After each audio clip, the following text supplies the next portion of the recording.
Greetings to all my subscribers and listeners out there. Welcome to the 102nd episode of the Lessons from the Cockpit show. I'm your host, Mark Hasara, call sign Sluggo. For over 24 years, I flew KC-135s in the United States Air Force, 8874, like you see this one behind me.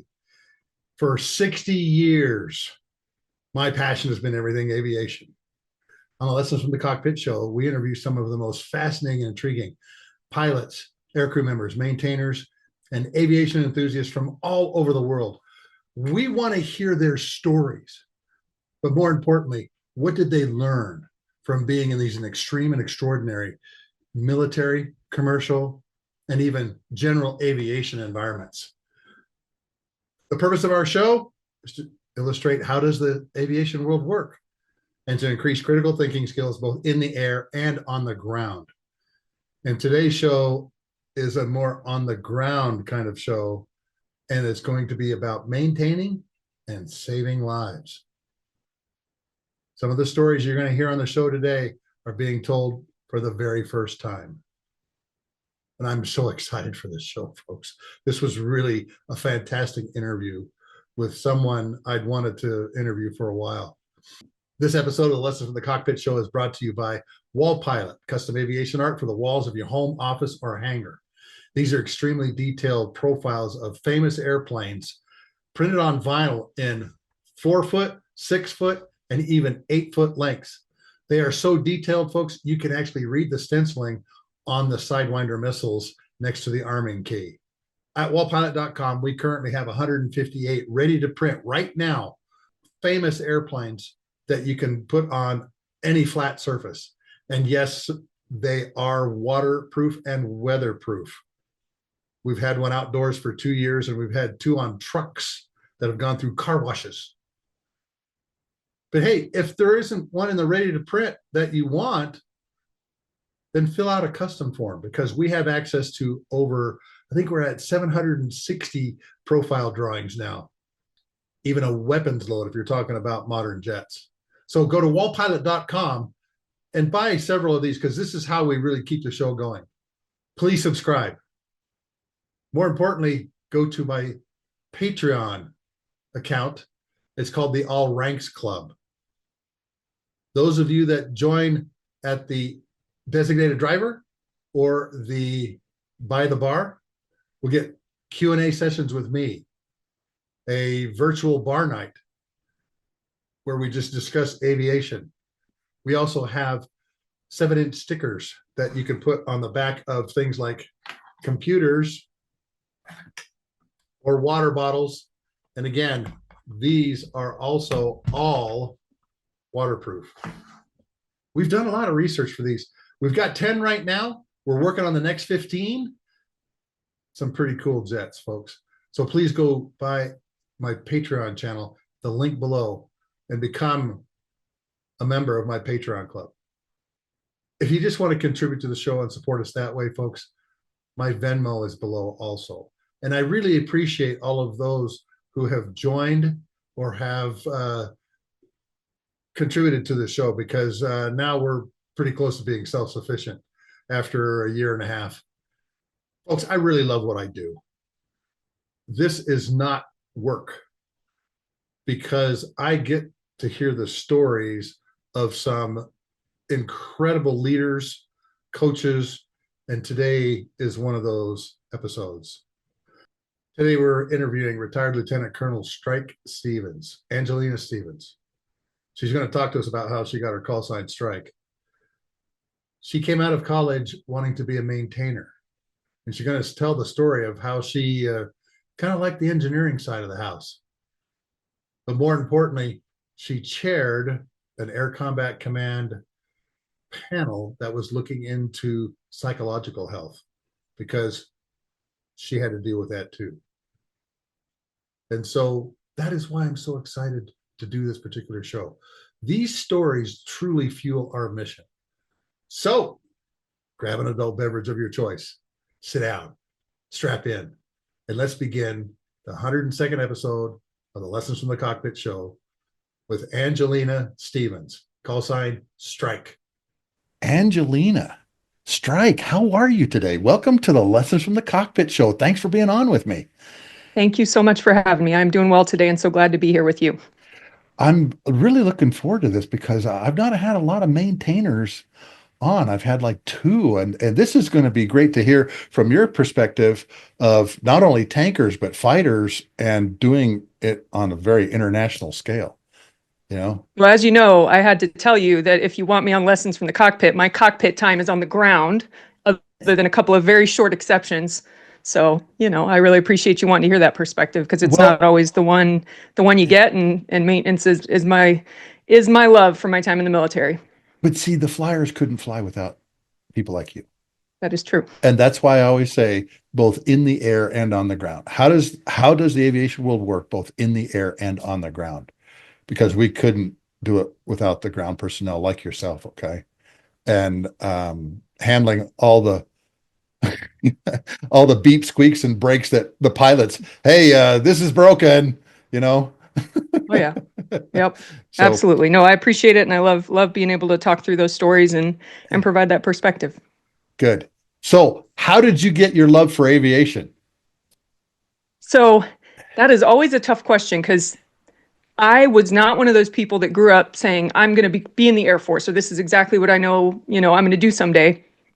I did grow up, I grew up with a bit of a turbulent childhood, but my dad, one of the things I was able to do growing up, my dad would take me to the Reno air races.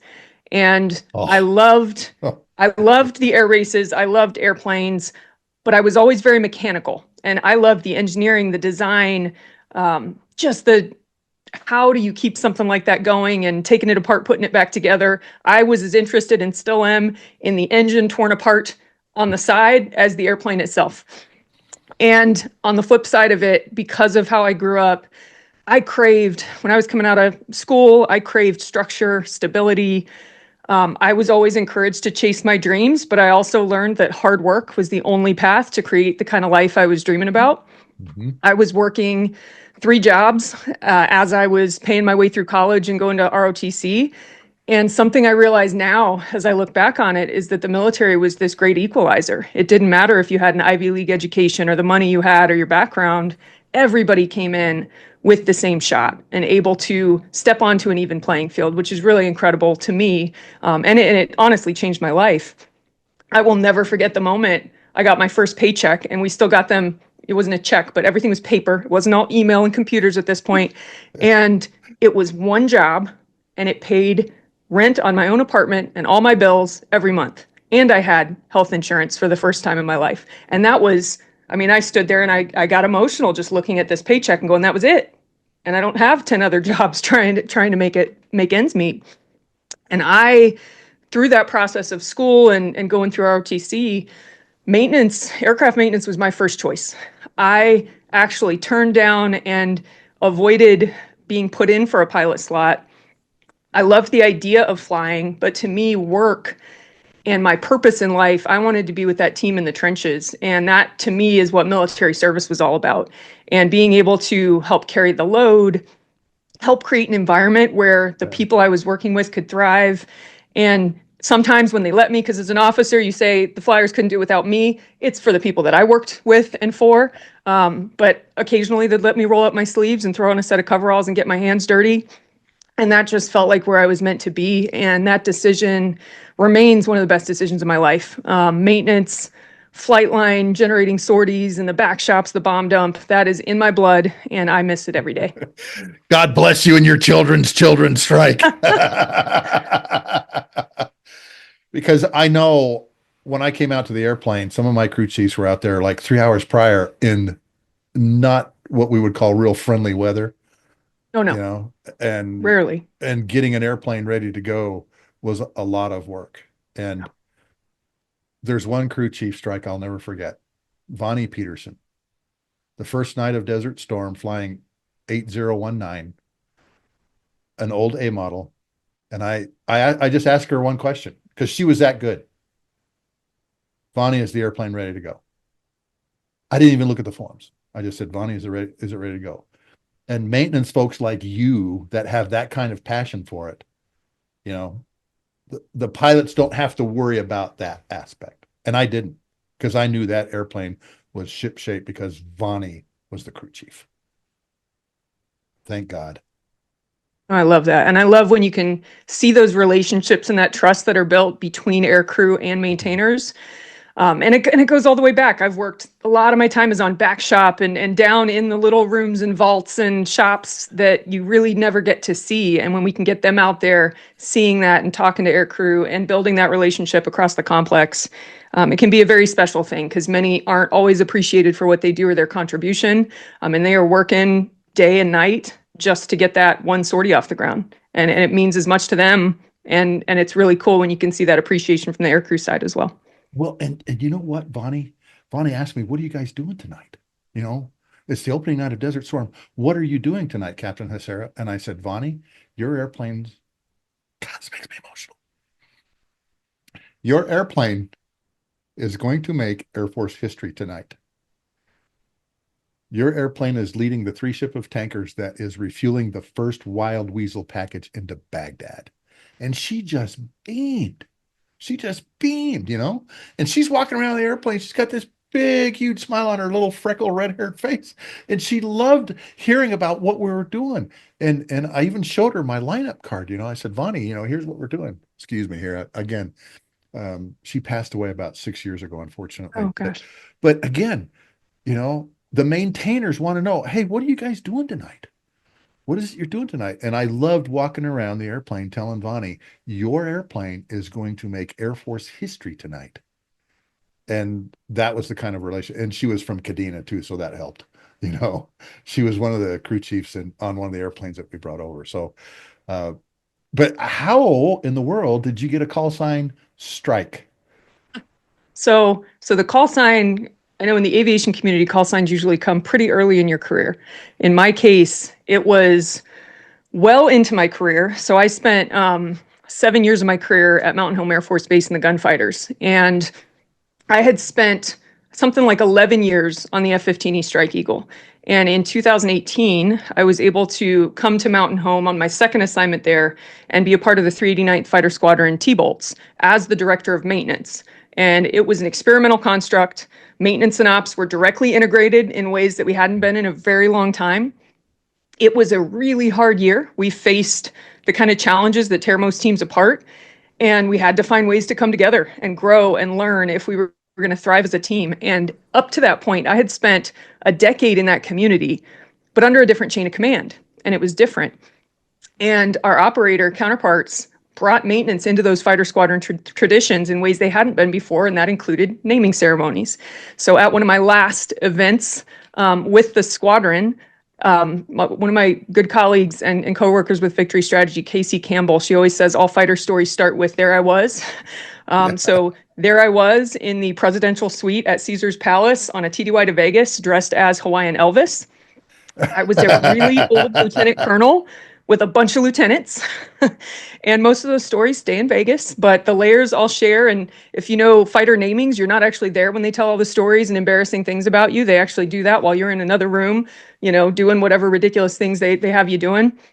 And the layers that they shared with me, first off strike, at the time, they said I was the oldest and longest tenured maintenance officer that had ever been on the Strike Eagle. So that's the obvious one. They said that I would strike to attack problems and overcome obstacles. But as you know, ops people don't always like the process of that. So they said they also wanted to go on strike from the meetings I made them do to attack all the problems. So those were the basic layers. But it stuck. It stuck. It stuck. It did. And I was able to do some work later in my career with some working groups on mental health, wellness, a lot of volunteer team stuff. And we found taking away the rank and the status helped us have more real conversations. First names are uncomfortable, call signs worked and made people feel more comfortable. So through some of those efforts and my time after that assignment, it stuck, but it means a lot to me. That was a team in a year that taught me a lot about myself as a leader and helped me grow and just helped me see what it could look like when you broke down the barriers and just really worked together as a team. It was an incredible experience. And your team at Mountain Home was big at that point, wasn't it? I mean, that's one of two of combined wings, if I remember right, in the United States Air Force at the time. So Mountain Home is an interesting place because I've been there twice during my active duty career. I actually live on Mountain Home Air Force Base now. My husband threw me a curveball after my retirement and got orders back to Mountain Home. So I am back at Mountain Home physically. I can hear jets flying overhead right now. But yep, sound of freedom in the background. But yeah, Mountain Home is a unique beast because it has multiple squadrons, always has. It was a composite wing way back in the day, but it was simple. That also made it a really good test bed for experimentation. And so through the years, it's been one of those places where if they're going to try something new, and in my second assignment there, we tried a lot of new. My first assignment there it was a bit more simple. It's not a base that has, as much of the reserve and guard component or other complexities or multiple wings. It's a fighter wing, and it has some uniqueness to it. I personally, my first assignment there, over my career, I have more flight line time than the norm. My first time coming back to Mountain Home, I was actually coming back from RAF Mildenhall, and one of my old bosses, at the time I was way too old to come back and lead a flight line maintenance unit, but I had an old boss who brought me back because my experience in the fleet to help a unit that was struggling, and I got to spend nearly 3 years with the 391st Fighter Squadron Bold Tigers. And, we were going through major modification. We were going through supply chain challenges. We went through sequestration. Then we had to reconstitute from sequestration, and we had a Pacific deployment. First squadron to fully integrate in the RIMPAC exercise from the Air Force. And then we ended up out in Osan, Korea at a particularly turbulent time. The base construct is simple, but what they ask us to do and what the challenges that are thrown at Mountain Home because of it, because it's such a pure construct, are pretty significant. And the fleet faces challenges. And that first assignment taught me a lot. When I came back those many years later, as I mentioned, I was an old lieutenant colonel, and here I am coming back into a fighter squadron. I was definitely too old to lead a flight line maintenance unit, but we were experimenting. An old colleague of mine, Flash Oak, now retired as well, hired me to be his director of maintenance. And that was before I went into command in maintenance, where I was able to spend time, in the back shop and really culminate my time in the Strike Eagle community, commanding back shop maintenance, and got a chance in both assignments to work with our Singaporean counterparts. So an incredible element of Mountain Home is that we have one of the Singaporean squadrons here that is integrated with U.S. leadership along with Singaporean leadership and integrates in our exercises and training. And it's a pretty cool thing to see that element. And it still is a pure part of being a fighter wing without other mission types, in the mix. It's pretty incredible to see all that come together and get to work with those international partners as well. And see, Strike, people don't realize how complex the Strike Eagle is. Yeah. With not only the systems that it has on board, which they're adding to now, and of course you've got the F-15EX that's coming off the line, but just the Strike Eagle, the E models, I remember refueling them for the very first time when they were just showing up at Seymour during Desert Storm. Mm-hmm. And it's one of the most complex fighters that there is in the inventory, with the radar, the weapons, the pods, the new pods that they've added to it. You've gone from, just for instance, the lantern pods to the sniper pods, and all the upgrades that go along with that. Joint helm mounted queuing system, as they add those things, what does that do to the maintenance and the supply chain? Talk about that for just a minute, because this is a really fascinating Absolutely. story. I mean, the evolution of the Strike Eagle fleet across the board has been an incredible journey to be on and to observe, but it is challenging and complex to take an airframe that is a legacy platform and keep it at the leading edge of tactical and strategic advantage, which is what they've done with the Strike Eagle. My first Strike Eagle squadron was the 366 rockets, in 2007, 2008. And we came back from that deployment into a gauntlet of upgrades that were these suited upgrades that we felt like, well, this is it. This is going to be, we're going to go through this surge. We're going to modernize this jet, and then we're going to go back to normal. And that surge of upgrades has maintained its pace since that time, since really, 2006, 2007, when we started, and, probably before that with some units. And it's not just one thing at a time. You're having to stand aircraft down and put them in this case, they do a lot of contract lines where they're doing a contract modification, and you're at the whim of contract providers ripping jets apart, in some cases nose to tail when it's involving systems that are integrated across the actual airframe. And your manpower, which is intended to and manned to, support sortie generation, is now stripping people away to go rip apart a jet for these mod teams and to help try to put it back together and to do the testing and the validation before we bring it back into the fleet. And oh, by the way, we're still being asked to fly the same number of sorties. So that integration across functions, not only, your back shop, your bomb dump, your flight line, your ops, your logistics, your support, all of those things add just this gauntlet of contract modifications into the mix. And it changes because all of a sudden you have a JHMX, you have a this, you have all these things that then there's, putting in these other elements to make sure that it is an integrated platform. When you look at the mission set, 20 years ago to today, and how much has been piled onto the air crew, the maintainers, but in that case, the air crew, to stay proficient and stay on top of, we're not a CAS platform, but when we went to Afghanistan, we were flying CAS, and suddenly we figured out what that meant for the jet, for the wear and tear on the jet and doing things that it wasn't used to. And then we pivot to every theater, every conflict. It's one of the first ones called on, and it's overwhelming, but it is an incredible challenge that community has stepped up to. But it is a beast to manage when you look at, for me, it's those pro supers, it's those master sergeants, those seniors that are managing something that we take for granted. The complexity of all these different elements of leadership and management that they're having to weave in to kind of spit out the final answer of, do I have my 10 jets for the day, 12 jets or 14 jets? It is incredible what we ask these people to do. And for the Strike Eagle fleet, it has been especially challenging because of the continuous modernization.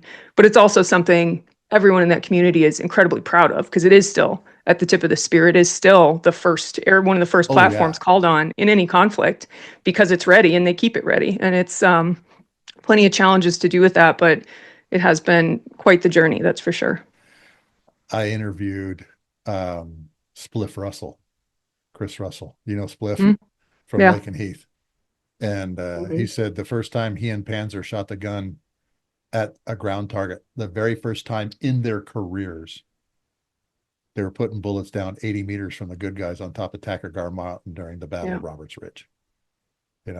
And obviously to jump into that role, because now you're hanging different bombs on it, and that's the one thing about the Strike Eagle, as you well know, Strike. Mm-hmm. There are so many weapons that you can put on this platform, and it's got a long station time. It does. We're only refueling it like every 45 minutes, and you'll have GBU-12s on one side, CBU-105s on one side, AMRAAM, Sidewinders, the Dragon, I think it's called Dragon iPod on the center line. All of these things that make it such a lethal airplane. And of course, you as maintainers, where do you keep all those parts? How do you keep that supply chain going? Oh, yeah. I mean, you touch on the supply chain is one thing. You touch on, and I'll get back to that. We talk about maintainers, and the crew chief is the first face that comes to mind. But when you mention the munitions challenge that is levied on the Strike Eagle, what that does to your ammo troops, your weapons loaders who are looking at those fusing challenges and how to be ready when all of a sudden you are so multi-role that you're doing too many things at once, and trying to navigate and have those conversations with your ops counterparts to make sure that they're going to be successful, because the complexity of, a multi-load, with different fusing and different, we don't know what we're going to have to do, so we want to be ready for all the things. That has been incredible, seeing the growth in our munitions community, both the ammo and the weapons loaders, and how they integrate with our weapons officers, to be able to solve those challenges and be ready for those challenges when you don't even know what it's going to look like and what's going to be asked of you, because the expectation of the platform is so, again, it's jack of all trades, and it's going to be ready to do all the things. So I think that's a huge piece of it. Supply chain. I mean, I never truly appreciated the depth of that complexity until I found myself in staff jobs where I was managing and leading efforts that had to do with supply chain, and also went down a rabbit hole and was working with the Intel community on supply chain vulnerability. But as a maintainer at the core, over the years, the challenges to supply chain and our ability to have what we need, whether it's just the basic spare parts or looking down the road at predictive analyses to make sure that you're ready and you're ahead of the curve, which they're doing a lot more now with modern technology to do that better than we ever could, is incredible. It's incredibly challenging. And again, the layers beyond that, I had, I don't know, unique opportunity. Maybe somebody went crazy or messed up a name on a spreadsheet. But when I was selected to go to IDE, School for Majors, they decided to they actually sent my husband and I. We put down schools in DC because we said, hey, joint spouse, that gives us odds of same place, whatever happens, maybe we'll be living in the same house. And they sent us both to the National Intelligence University, which a maintainer or logistician in the Intel world is a square peg in a round hole if there ever was one. But being able to dive into that world and understand the challenges of supply chain resilience, risk management, and what that means in a contested logistics environment, and what those threats are, where the vulnerabilities are, and also how disconnected the folks in the field, like I was, sometimes are from why we can't just, roll through and do things the way we want to. The environment is much more complex than that. And sourcing, whether it's sourcing parts or what those supply chains themselves look like for a particular end item, or just how you're going to move things and maneuver in a contested environment, that is something that is, the linchpin to any engagement and to the United States strategic advantage. And I truly believe that. And our Air Force has started to realize that as well and are doing really incredible things to integrate those efforts that, when I was younger in my career, we weren't there. And it's really neat seeing us taking that and really helping people understand their role in managing that supply chain, but also in protecting it. Hey, you brought up something that I have always confused. Talk to us really quick, okay? And again, I'm a tanker guy. I'm a knuckle dragon tanker guy, okay? But Remember, I'm a tanker guy too, a little bit. I know, I know. Yeah. But and I was Yeah. at Kadena, Yeah. okay? And I'll never forget the first time I'm watching all these people scurry around an F-15 loading it up, okay? Yeah. And I made the mistake of saying, oh, the ammo guys are loading airplanes. Oh, did you Yeah, mix them up? I did That's big bad. time, That's okay? bad you I do. did big time, okay? And one of the guys, wanted to come and like punch me in the nose and to grab me by the throat. So please explain the difference Yes. between ammo troops and weapons load troops. One of the most epic rivalries in the Air Force, ammo Oh, versus weapons. absolutely. So Absolutely. and one of the most epic partnerships. But so your ammo troops, your bomb, if you're hearing about your bomb dump, the bomb builders, they're the ones, they are building, assembling, delivering those munitions. And when you talk about the stockpile and the people being able to do they do these incredible exercises where they see how fast and how effectively and efficiently they can build up that stockpile for whatever's coming. They do incredible work that I think is often overlooked because it doesn't happen on the flight line. They bring the trailer, they drop off the trailer, and everything from that point forward is your weapons community. And they are, they work in teams. You have your 1, your 2, your 3 man driving the jammer. They communicate and integrate with each other, which with such precision. They live by those checklists, and they're the ones that if you ever went to a weapons load competition and you saw the teams of 3, if you ever get a chance to go, it's worth going. They race and they do these really cool competitions to just show their pride in what they do and to be certified and be evaluated, because they have to move fast, they have to move with precision, and everything they do has a risk of death and has a risk of failure that's pretty significant. And both communities play a very critical role, and both are very sensitive to being mistaken for each other. I will say that. Yeah. And Sluggo made that mistake and was corrected immediately by one of the weapons load troops. I can imagine. Because, well, they were doing an integrated combat turn. So all of the slammers and the sidewinders and the bullets had already showed up. And, I didn't know what it was.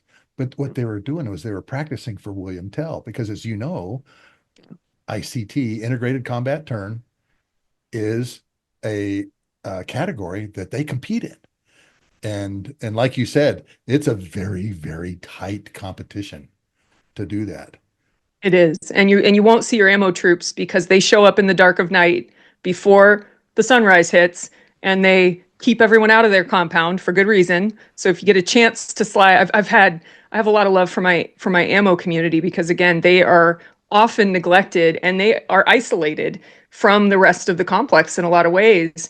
And I got to do a couple of trips where I was, they were within my team, and we had our ammo troops and spent a lot of time in the bomb dump and, helping them, but really them helping me understand the breadth of what they did. And it's incredible. And they're a really cool culture and community. Again, you don't see them because they work in the dark of night and keep themselves behind the gates of the ammo dump. But it's a great community that I was really lucky to be a part of for the periods of time where I was. Yeah, explain to everybody what an ammo dump is, because this is It's really where they fascinating. store all the This bombs, is really all the bullets, all the explosives are stored and managed within a bomb dump by, again, our ammo troops and the folks that manage that business. And it is, again, it's kind of its own little bubble, usually a little ways off from everything else for good reason. And there's a specific community and career field that are responsible for that. Strike, I got to go out to Kadina's weapons storage facility. Okay. What an education for a tanker guy. We had $2 billion worth of weapons, because when Clark closed, they brought all the PACAF weapons at Clark up to Wow. Kadina and stuffed them all in there. Okay. And I'm looking at all the different boxes. I'm like going, okay, well, that's a really long box, and that's kind of a short box. And they go, oh yeah, that's a Harm right there, and that's a Maverick right there, and these Mavericks are we're opening the coffins because we have to do a 2-year inspection on them. I'm like going, what? And he goes, oh yeah. He says, we even inspect the bullets. The bullets have like a time, and that was all stuff that was new to me. And when I went through the bomb dump, okay, the really crazy thing was the briefing that I got before I could go in, saying, okay, if we have a detonation, here's how you get out of the building. And I'm like, what are you talking about? Oh yeah. The safety issue of dealing with the weapons is just incredible. And for a tanker guy like me that had been around at Strategic Air Command, I mean, we had nukes. It was a little different. But seeing all the different, we had, I think they said 1.5 million rounds of 20 millimeter in boxes in there. I mean, it's crazy when you say like a bomb dump at Mountain Home, it's got a lot of different kinds of weapons in it because of the nature of the airplane, don't you? Do. And when you think about, I mean, you mentioned there are those communities in the military that are, driven by checklist inspection cycles, and it never stops. And especially when you have multiple squadrons, one is always deploying, and they are also supporting, your defenders and anybody that deals with any sort of munition or explosive. They are dealing in some way with those other teams, which means their mission doesn't do what aviation communities think of, where we're deploying and we're recovering. It's at that surge, level and mindset all the time. And so that's another piece of it that I have great respect for, how they maintain what they do with such precision at that level, 365 days a year. Yeah, absolutely. So what does your husband do, if you don't mind me asking?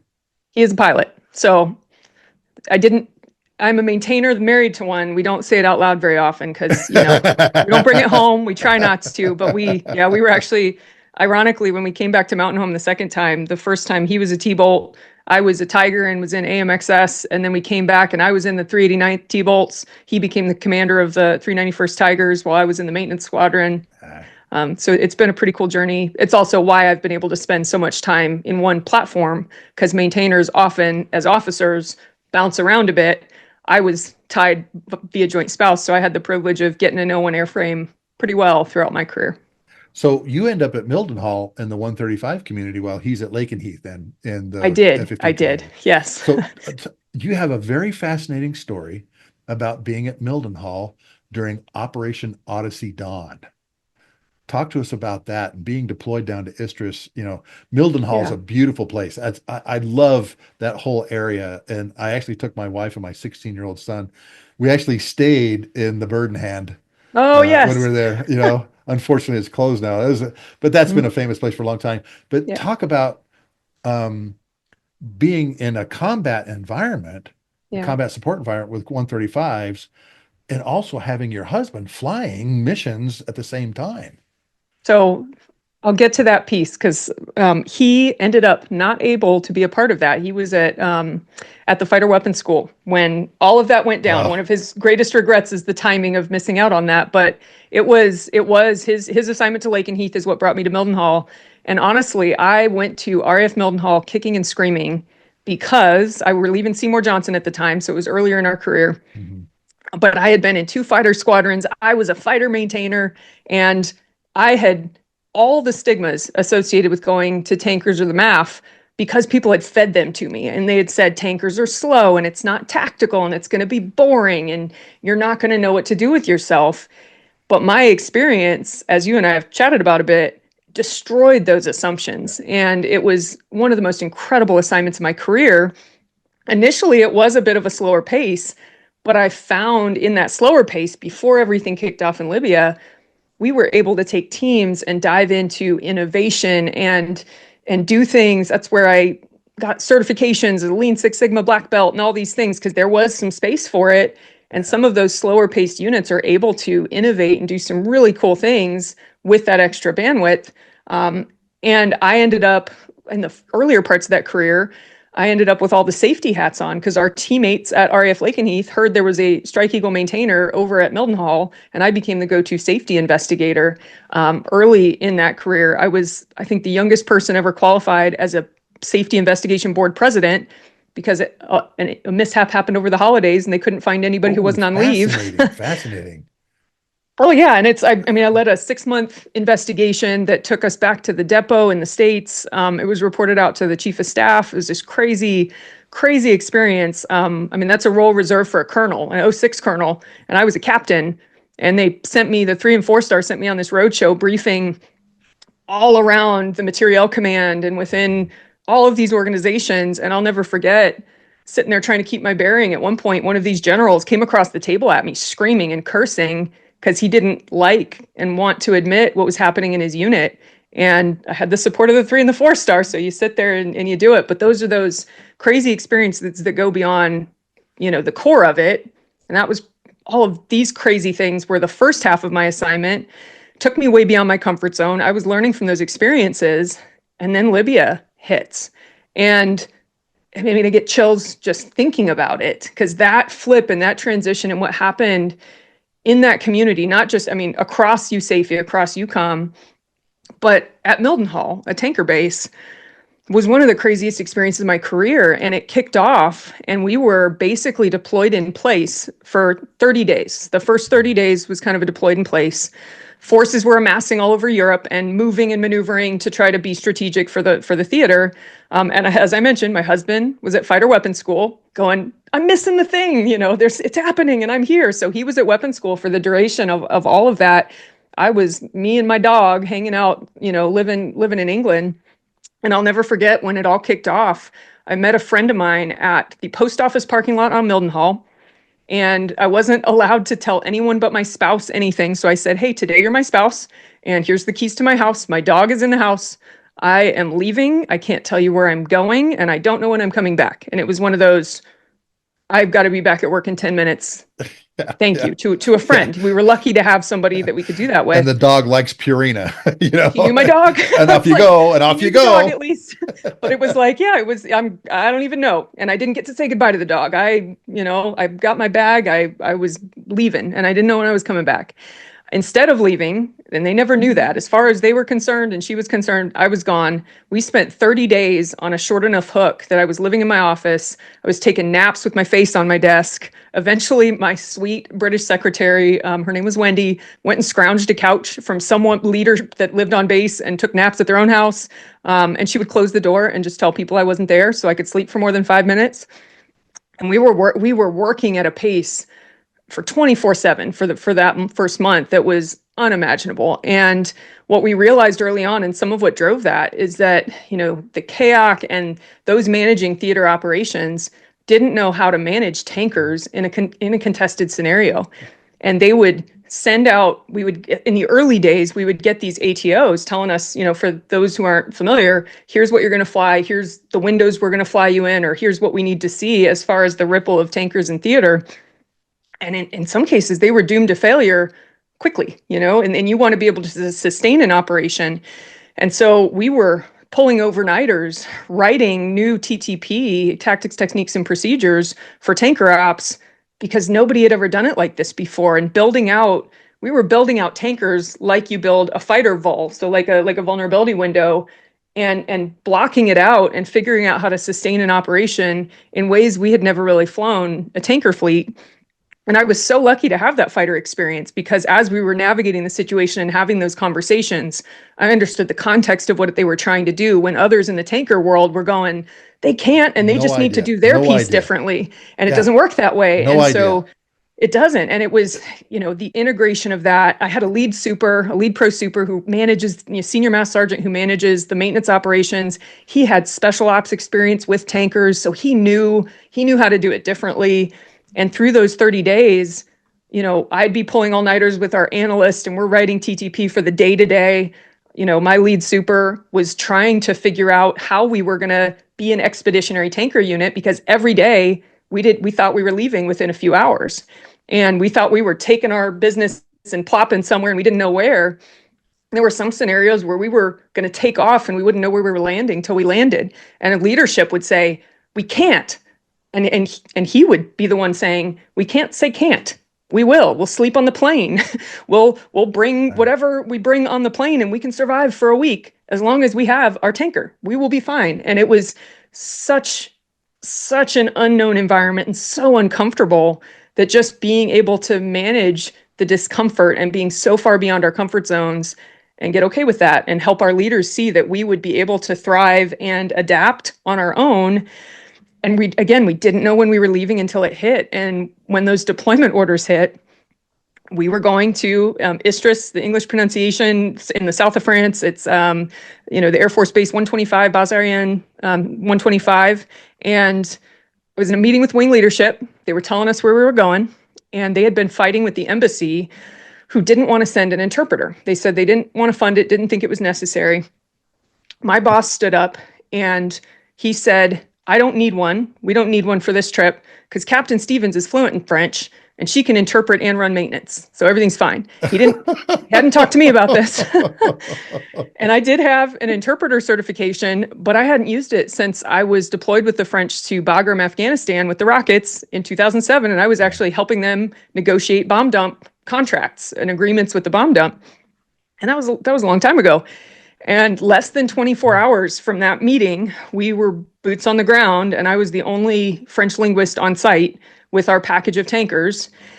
And the next several months, I did everything from negotiating contracts with our contracting reps for everything from portable toilets to fuel additives, or mediating conversations with our commander and the French delegation that was on site, and then pulling all-nighters in maintenance.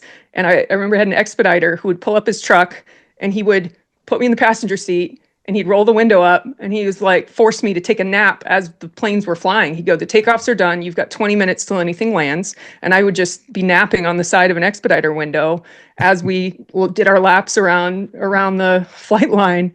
And, I look back on that moment. The embassy told all of our leaders at Mildenhall, you don't need an interpreter because all French officers are fluent in French, or fluent in English, excuse me. And I'll never forget. No, they're not. They're not. So I've worked in the Vicenza CAOC strike. I know they're not. They are not. And it's just crazy because you think of this scenario and you go, okay, we're going to be working on launching aircraft, recovering aircraft, fighting the fight. The most impactful phone call I got in that capacity as an interpreter, it was 2 a.m. and I got called to the military hospital. And I walked in and there was, a bed with one of my troops laying in the bed. There was a surgeon and there were 5 nurses lined up in a row who collectively spoke about 50 words in English, but they were the ones who spoke some English. And they were ready to cut into one of my troops and perform open surgery. And 15 minutes of triage between the patient, me, and the surgeon, and he had indigestion, and they sent him away with an antacid. But these were the situations we were putting units in, and we weren't the only ones, where you're plopped into a place where people say it's a first world country. You're deployed to the south of France, which is a beautiful place to be, but the circumstances and what we were doing and the pace at which we were having to do it, and those disconnects, being in a foreign country, regardless of third world, first world, were significant and put us all. I mean, you want to talk about unusual circumstances the Air Force never trained you for. That one probably takes the cake for me. Yeah. And see, people don't understand about the contracting piece. Oh, gosh. And I didn't either. And I worked in the Vicenza CAOC and then was the chief of the air fuel and control team for Afghanistan, Iraq. And I'd go to contracting folks and go, oh, well, today, it's this and today it's that. And it was always something different. And you had to, not only did you have to negotiate those contracts, you had to find out who had the stuff that you needed. Absolutely. And then do the contracts. And then sometimes the contracts were done wrong. And that added another layer of, shall we say, conversations. Absolutely. I couldn't believe I had dealt with contracting on a broader scale, doing things for fleets and contract modifications and these bigger contracts. And when we ended up down there for Libya, the contingency contracting and what happens in a contingency environment was mind-boggling to me. So we had a master sergeant with signatory authority for contracts, and then we had a finance member who was, I think, maybe a staff or a tech sergeant, small female wearing a fanny pack full of cash. And together, they just made it happen. Okay, we have nowhere we're allowed to buy food or ways to bring food to us. We have, again, fuel additives. Our fuel is not going to work, and we've got to start launching airplanes. How do we get the right fuel additives? Because we're about to run out of our stash. And just all these crazy things that they're just running around negotiating and navigating an environment with no oversight or guidance. And they were incredible. It was absolutely incredible to see them work together and the training they had received to be able to do what they did in that environment. Mind-blowing to me. And we would not have been successful in that environment without them being able to think on their feet and be agile.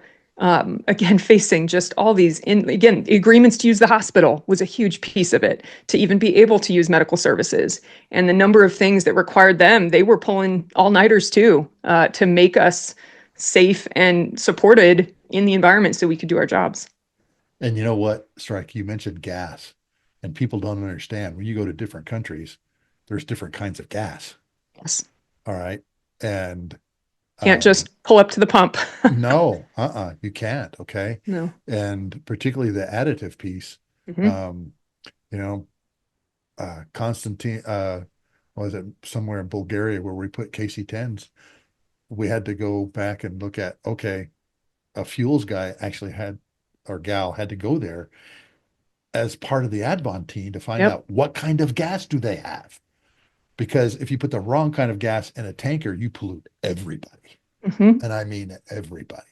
You do. And so when you talk about contracting for the gas and the right additives, I learned that the hard way when I was running tankers in the Middle We East. almost did as well. I remember that. I've actually got a picture of on one of our offsites with the tech sergeant who was our fuels guy on Advon. And I remember we had to put him on the phone with some teams he was talking to people way above his pay grade because they were saying, nope, we already checked. We're sending you there because they have the right kind of gas, and just explaining the fizzy additive and the impact of that and why it was so critical. And then again, getting the contracting capability down there to do what we needed to do. And then trying to translate that in French and trying to get the French to understand what we needed was almost our downfall, because the folks who decided and wrote, international agreements for us to go there aren't including the right people in those conversations. So I think just the criticality of that integrating all those support functions as early as possible is a lesson I learned a lot earlier, but I think a lot of people learned it the hard way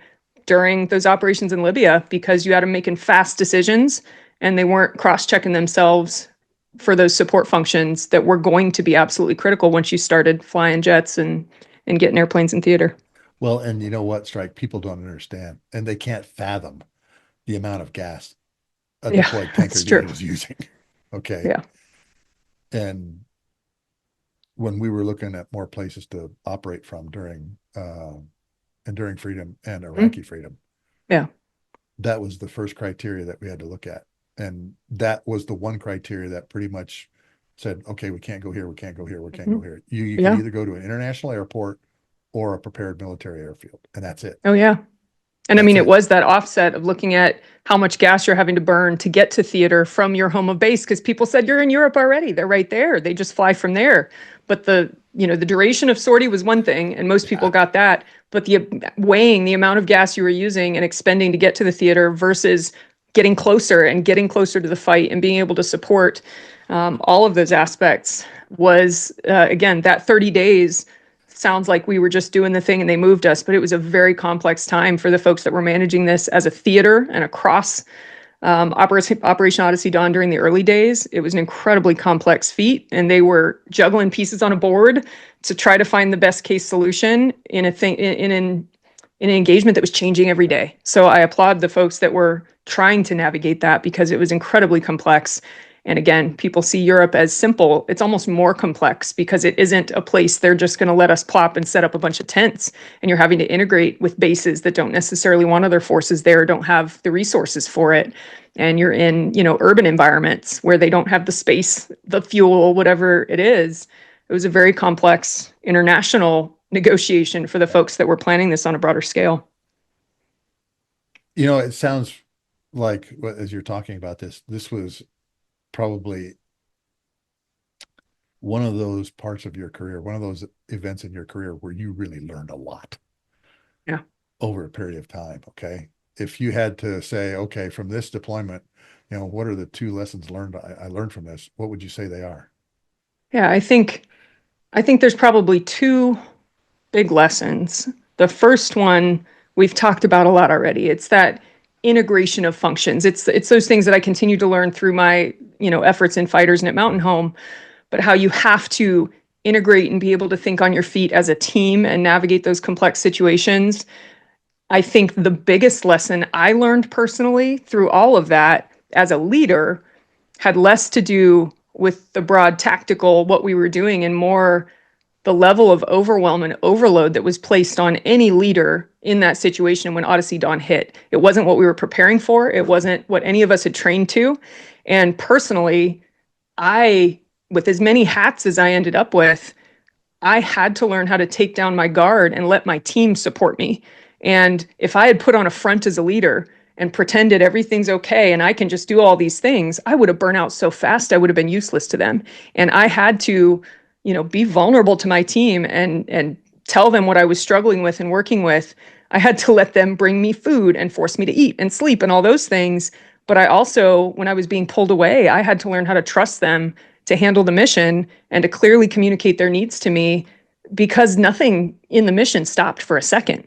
And on the flip side, I think another thing, and it kind of goes along with that, but it was on a broader scale, is we learned in a really cool way that we needed to trust and lean on our international partners, and also that we were there representing as ambassadors to the US. And I'll tell a story, and it's not what we pictured when we went down there.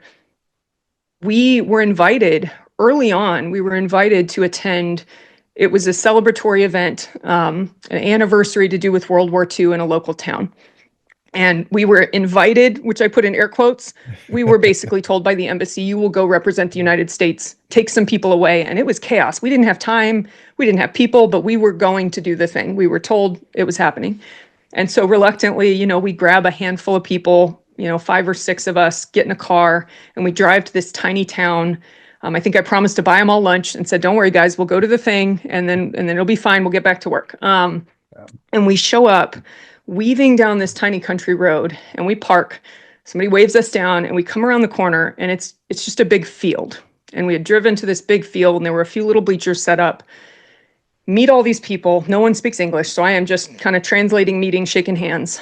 And what we watched unfold we found out was happening every weekend in every village across France, was a celebration of freedom to honor the United States and the role that the United States had played in the freedom of France and of these people's grandparents and, and great grandparents. They had American Jeeps. They had American World War II uniforms. They had this beautiful ceremony parade and acted these things out and gave these compelling speeches.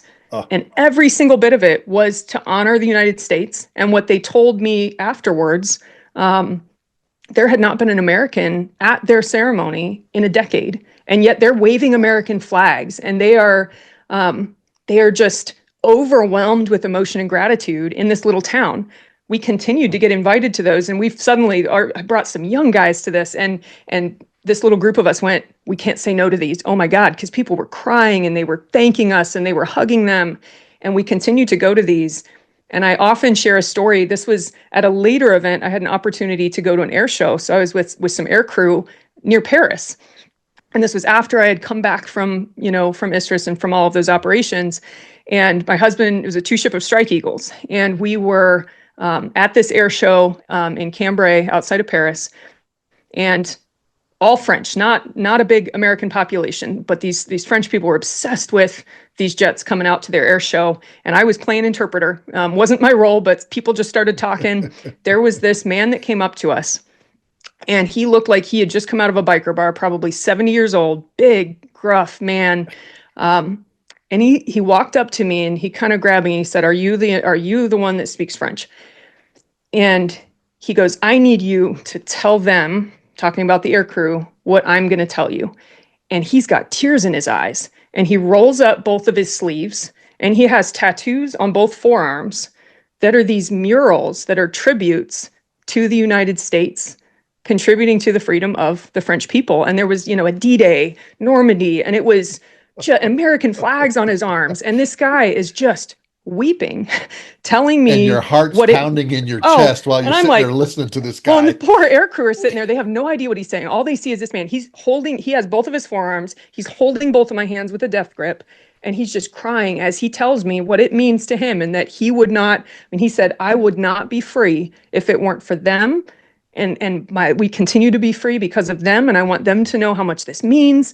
And those sentiments were expressed to us down in Istris. My first experience were those villages in Istris, and that was kind of a year later to have that experience, realizing what role Americans have played in cultures and communities like this. It reframed, for me and every airman. I think we got everybody on that package out to one of those, as we kept getting invited. Every village celebrated, here's the day that this American fell in a parachute into our field and we saved him. And then a year later, the same American came back with his troops and freed us. That was the story from that field. Is they said my grandmother saw him, kept him safe in her garage, and then a year later he came back, and that's why we're free. And you go, the world is such a bigger place, and these relationships that we see politics play out and all these things, the human beings at the center of it, and feeling what they felt and realizing. I think for all of us it was humbling to see the gratitude that they continue to celebrate every year after year for their freedom and for what they have and for the people that helped contribute to that, was life-changing, I think, for all of us, and just reframed, not only our relationship with France and what exists outside of, Paris and politics, but just how to appreciate what you have and continue to celebrate that, so that you're not just living in the next crisis. I think that was, I still talk to and am in touch with a lot of people from that trip and from that deployment. And it's something we still talk about and remember. I have a little flag. Here's my little, that one of them gave us at that first one. They gave us all these little flags, and just, hands shaking, sharing the meaning of us, just because they said, we've never seen an American here. And for you to be here in person to say thank you was incredible. And think about the impression that made on your young troops. Oh my gosh. Yeah. Your airmen and stuff like that. They're like going, wait a minute, this guy's hugging me.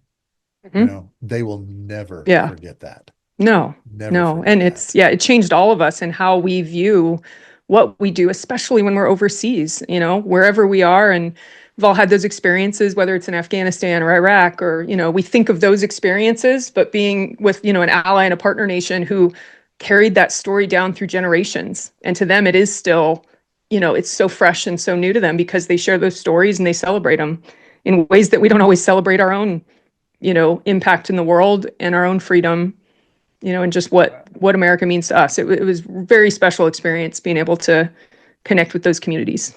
Oh, yeah. And we took my youngest son out of school for 80 days and we homeschooled him in Europe, and we took him to Normandy. And another emotional experience for me. Yeah. I didn't know about the Carillon bells. Oh, yeah. Okay. And I'm panning with my phone as they're playing Swing Low, Sweet Chariot in front of 9,000 some odd crosses and Jewish stars and everything like that. And I happen to pan by my wife, and she's just, we're just trying to hold it back. And we don't appreciate the greatest generation. And unfortunately, so many of them are gone now. And they just said, hey, it was my job to do this, to parachute into, Easy Company and the whole band of brothers saying, watching them do all that. And, you got to see it up close and personal with these people coming up to you, I mean, I can't imagine this biker guy coming up and going, hey, look at these. Well, And I could barely see him through my own, my eyeballs were leaking. But it's, so yeah. when you were telling the air crew, hey, this is what he's saying, what was their emotions? Oh, I mean, I think, again, you rarely get the chance to hear that gratitude. Most of them had deployed Iraq, Afghanistan, or surrounding areas supporting places like Iraq and Afghanistan at this point, because this was, by then it was probably 2011, 2012 timeframe.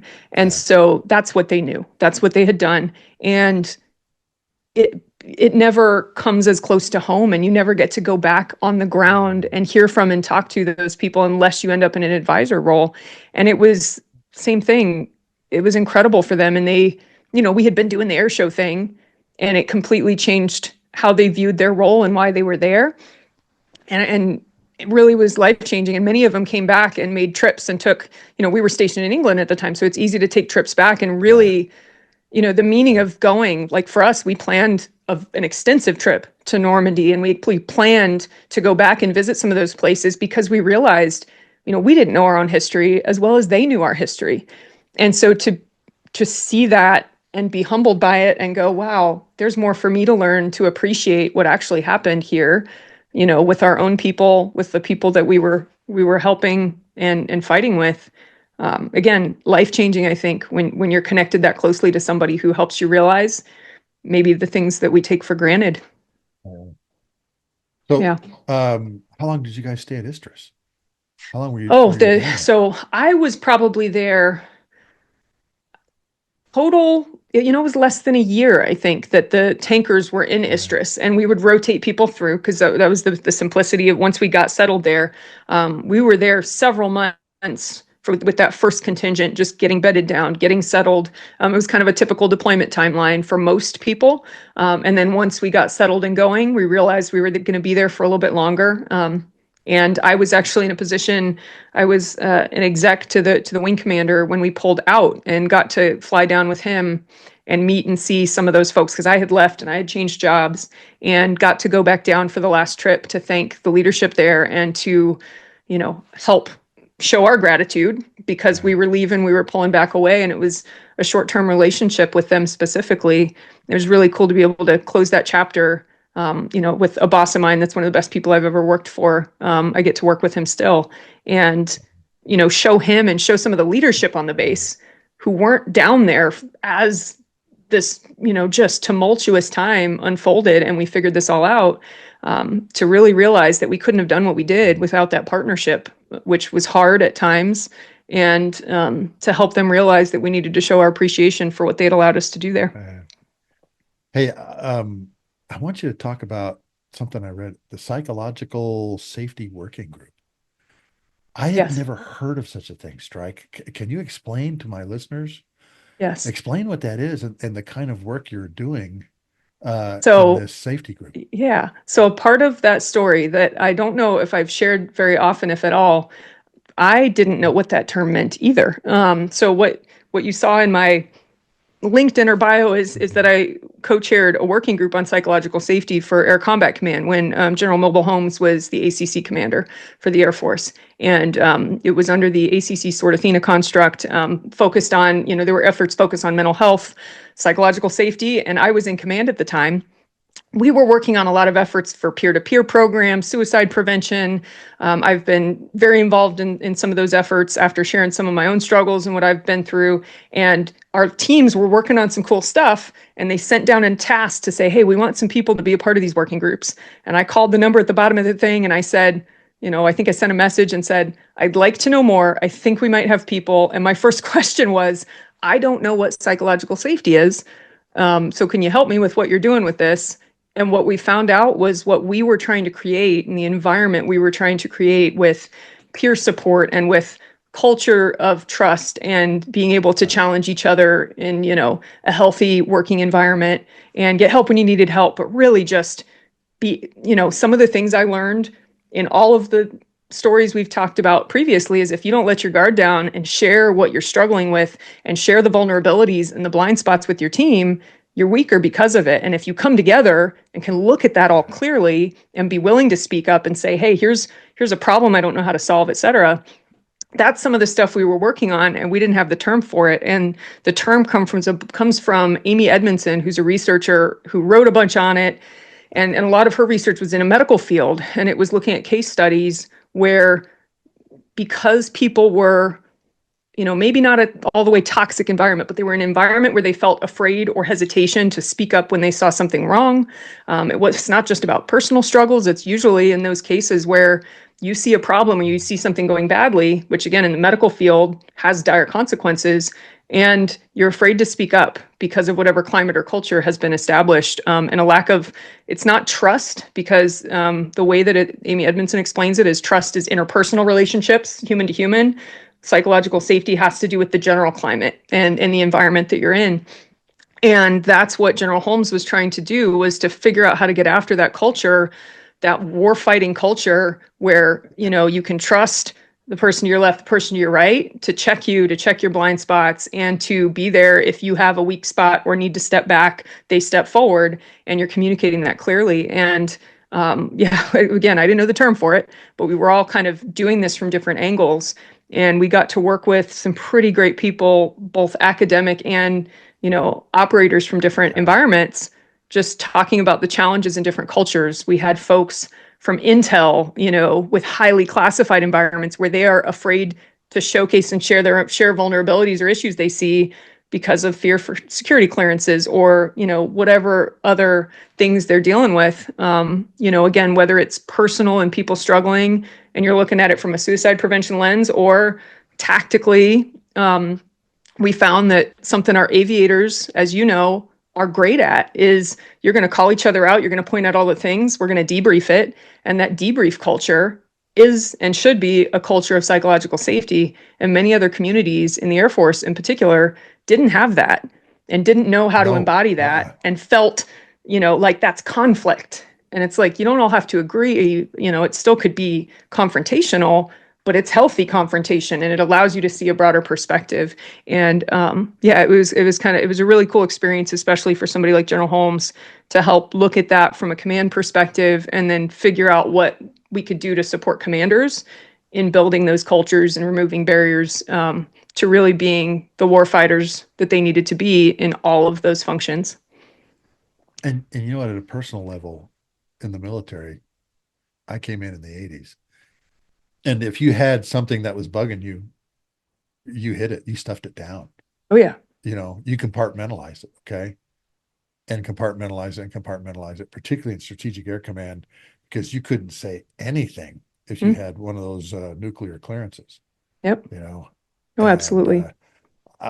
That's one thing that I'm really glad that the Air Force has embraced, is now being able to, hey, what are you dealing with? Mhm. And I actually had a commander that says, Sluggo, are you okay? What's going on at home? You know? Yeah. And I said, well, sir, I just got off the phone with my wife. I was deployed to the KAOK and I've got two kids with pneumonia and she can't get an appointment with a flight surgeon. And the colonel says, I'll take care of that right now.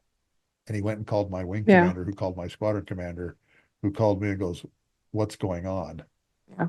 And he got kind of blindsided. I said, Tim, I'm sorry, but here's what's going on. And Yeah. you can't function when you've got two baby No. kids at home that have No. pneumonia. No, I think it does take on, it's very personal to me. It's very personal to so many people because there is a huge overlap with, mental health stigmas and what that culture allows you to share.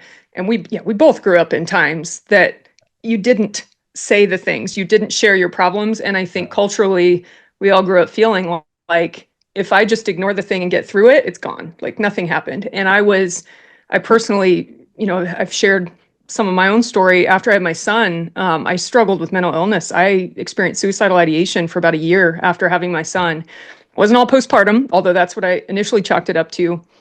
I was on a panel talking with someone about it who kind of challenged my own beliefs. And she used a computer analogy, which I think really ties into that psychological safety and how these burdens stack. And she said, you need to think of your mind like a computer. And I'm a maintainer. We abuse our computers. We're good with our machines the other way, but not the computers. And she said, everything that happens in life, you're open in tabs. I had traumatic physical injury early in my career. There's 10 tabs because I'm still dealing with it. The kids are sick. You have a kid. It opens 20 tabs because it's a lot.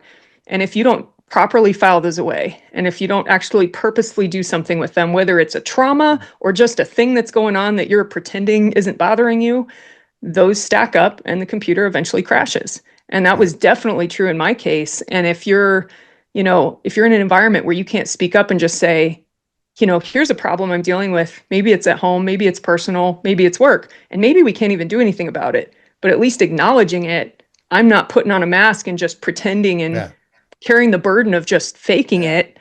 It's out there and people can go, hey, you doing all right today? Yep, crushing it. And you can still be that version of yourself that isn't, just piling those things up in the background and eventually crashing, because that's burnout at its worst. And it was happening to so many people. And that's, I think, when General Holmes kicked off that working group, when ACC and the Air Force really started looking at that stuff seriously, because they were seeing burnout, especially in their leaders. Because I knew, gosh, after I shared my story, I had so many instances where people would come up to me and they would share as leaders, as chiefs, as colonels, as generals, I'm struggling, but I can't get help myself until I'm not in uniform anymore, because then I'm not going to be able to lead my people the way they need me to. And they felt they could not until they took the uniform off. And people who shared tougher stories where they took the uniform off and they hadn't gotten help through all that, and they struggled hard and barely survived it and wished they had approached it differently or felt like they could have. So I think it's, it's a critical readiness element, because we're burning people out faster than we can make new people and bring them up behind. See, my PTSD moment didn't come until after I got out of the military. Yeah. And it was compounded by a major health emergency. Our 16-year-old son was diagnosed with cancer and battled for 14 months and didn't make it. Yeah. And so sorry. fortunately for us, we had an Army psychologist that had his own practice. And,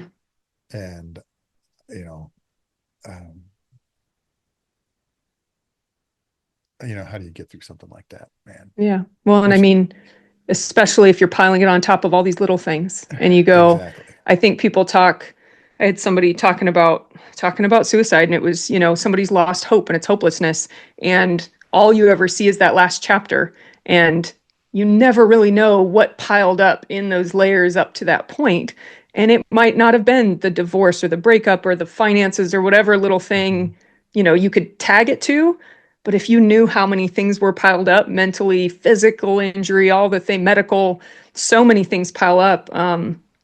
What that does to somebody if you're not actively managing your health, mental and physical, it compounds. no matter how good of a compartmentalizer you are and how good your poker face is. And I think the stellar poker face that we all learn to develop in the military is a downfall in that case, because you put it on and you get stronger with it, and people are less likely to check in because we're pretty good at faking it.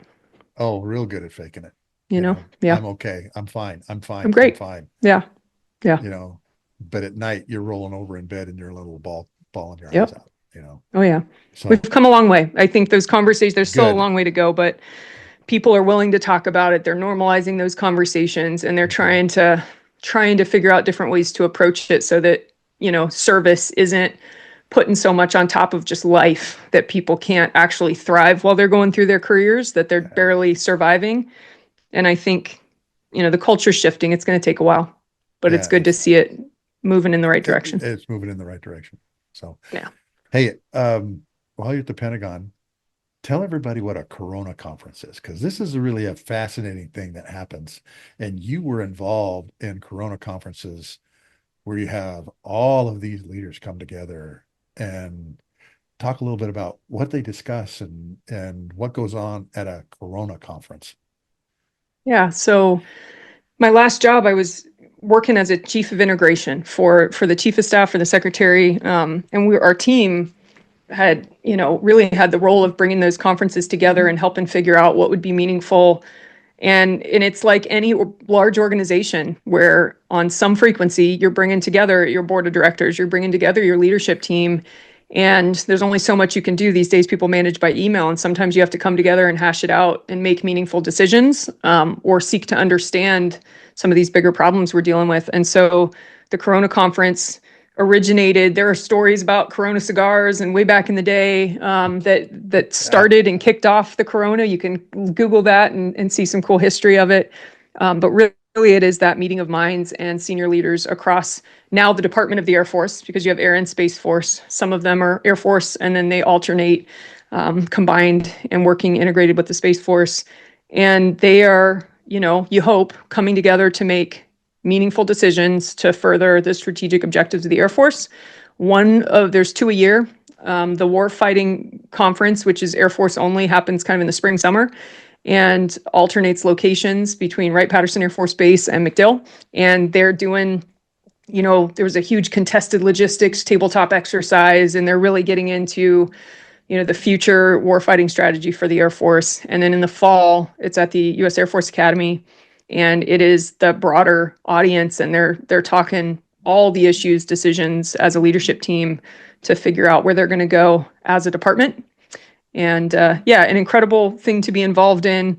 You see bureaucracy at its best and at its worst through that lens. And so, I think it's amazing to see the progress. And then you also see the areas where, you wish it was more than a big bureaucracy. But I was really proud to see some of the leaders that were in there fighting to make a difference, both for people and for, technology and future warfighting, and seeing that balance and what that needed to look like for the Air Force and the Space Force. And things that come out of these Corona conferences sometimes are pretty incredible, where they sometimes shift the focus on some things in the Air Force. Mm-hmm. Okay, we're moving this direction. We're going to take a 5-degree right turn now. And, the last several, you see the fundamental changes in how the Air Force is going to deploy, shifting from that Afghanistan, Iraq mindset to, AF4Gen and the way we present forces to the joint force, because they saw that the old model wasn't working, and trying to turn the wheel and get the rudder turning in a completely different direction for how we approach presenting and deploying forces. That obviously takes a long time and many iterations. And now you see that in implementation, but those types of constructs have been being built and brainstormed and, tabletopped for quite a while. So seeing those come to fruition again, all you can hope is that it's tied to the people having to execute, and that everybody's doing their due diligence to bring those things to decision and make sure that we have decisions that can be implemented in the field. The old deployment model did not help the tankers at all. We got busier. No, it didn't. That I think was eye-opening for me when I went from fighters to mobility Air Force, and realizing that dynamic of, I mean, everybody's got TACC down their throats and whatever other missions. And then we went to USAF and we also had the, AMD and the taskings from UCOM, and it was everything all at once. And obviously, I've worked with other mobility forces, but realizing how completely 180 that was from the typical fighter mindset of, okay, you're on your AEF and here's what that cycle looks like. And I think they're still navigating the complexity of the new construct and how that can even apply across the different functions that we serve in the Air Force, and where it might not work as well as they'd hoped, and adapting as they try it out. Yep. Hey, last thing I want to go over with you. Victory strategies. Talk to us about what you're doing now and what victory strategies is. I went through your roster, the roster for victory strategies, and wow, there's some powerful people working for you. I am grateful to be on such an incredible team. And I think so many people, transition from active duty is tough. It is a mental transition. It is figuring out your purpose and your place in life. And it was quite a roller coaster for me as I, navigated industry and, talk to all these businesses and companies and see what's out there, and try to figure out how you continue to serve the veteran community, because that's always very close to my heart.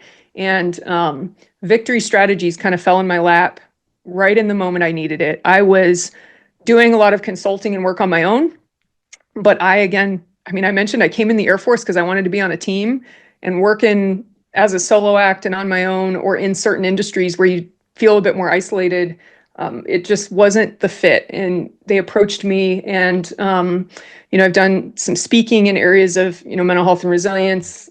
I had not looked at coaching, but I loved developing leaders. And through Victory Strategies, they have kind of a portfolio working with all industries. So it's kind of cool, because I also got out because I wanted to learn and grow away from the military institution and learn how things worked in the outside world. And I have been so grateful to be able to have, I'm a coach to clients working in all kinds of different industries, working with teams and helping, their growth, and with a team full of people that we are all sounding boards to each other, from military background, but we've got athletes, we've got folks from, industry and business, whether it's big company or family business.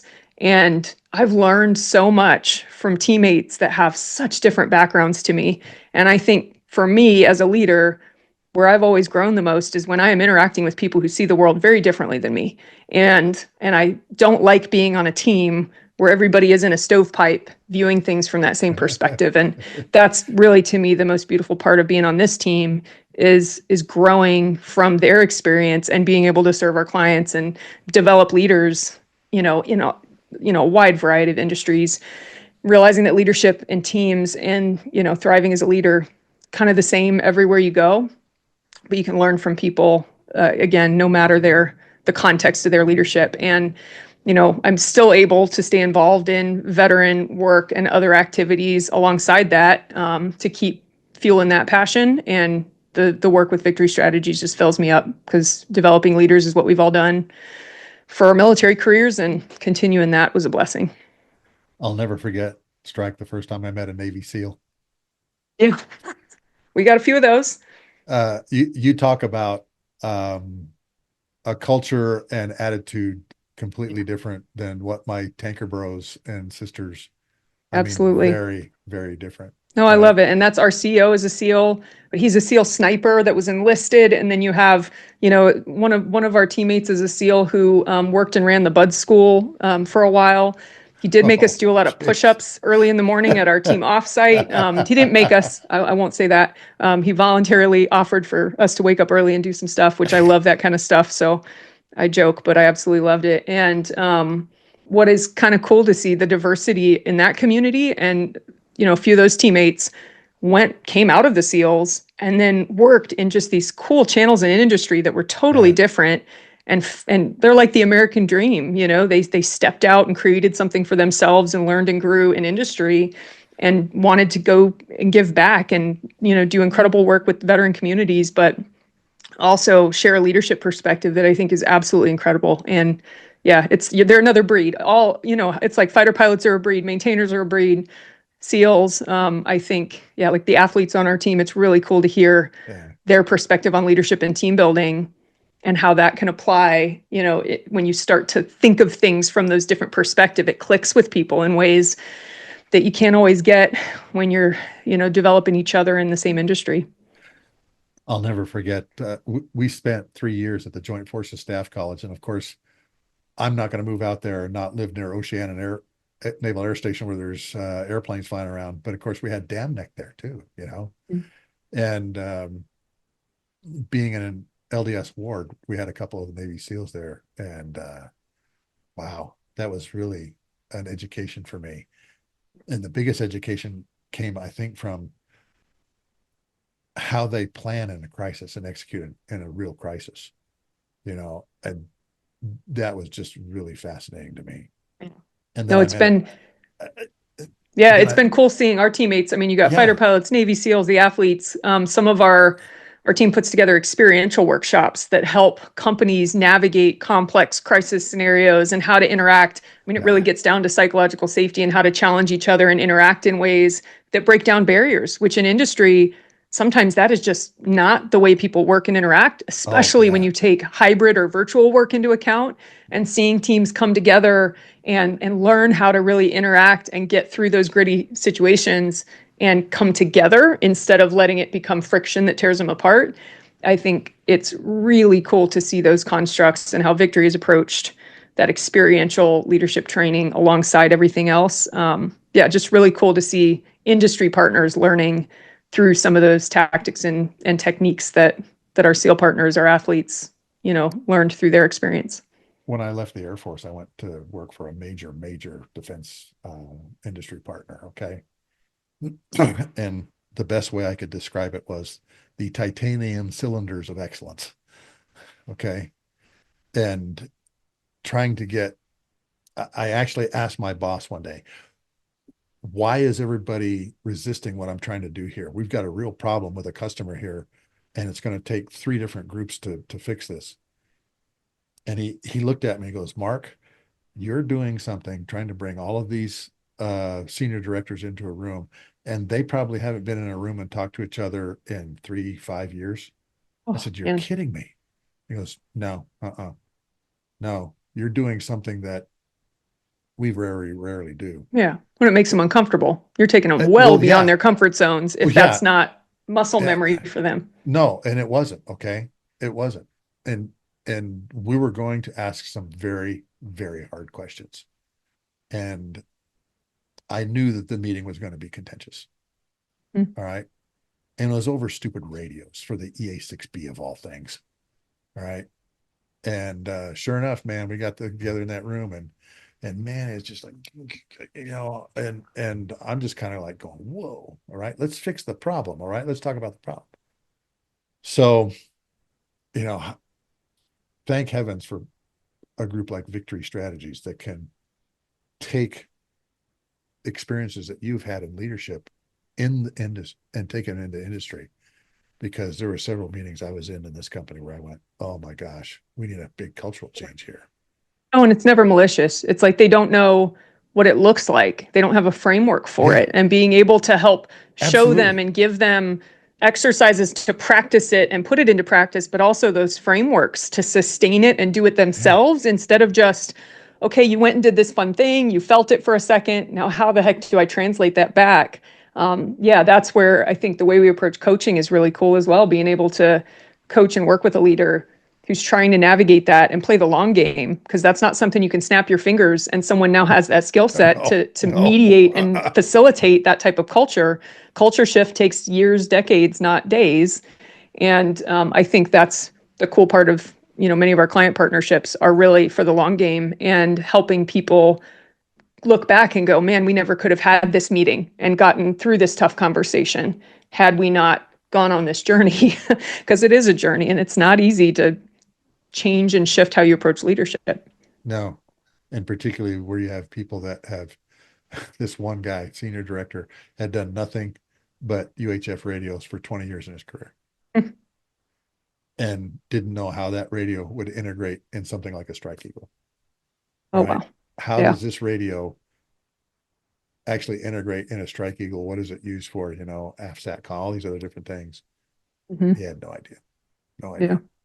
Anyway, hey, Strike, it's been fun to have you on. I got to go. And I just want to tell you, this has been fabulous. And I've really enjoyed the almost 2 hours we've spent together talking about this. And No, I appreciate you. Like, I appreciate your questions. I appreciate your perspective. And, as someone who, it's always great interacting with somebody who wants to see the world from those different viewpoints and understand how we learn from this chaos we all went through, whether it's military service or otherwise. Yeah, I really appreciate the invitation and the chance to spend some time with you. thanks again. And Sluggo signing out here, Strike. Thanks again All for right. being on. Thank you. Appreciate you. I want to thank Strike Stevens for being on the show today, because that was really, really good. All of you, please, I have the link below. She wrote an article called Run Toward the Fire. And now she's on the road with Victory Strategies, and I'll have their link below how you can contact them. Coaching, leading, once again from the front.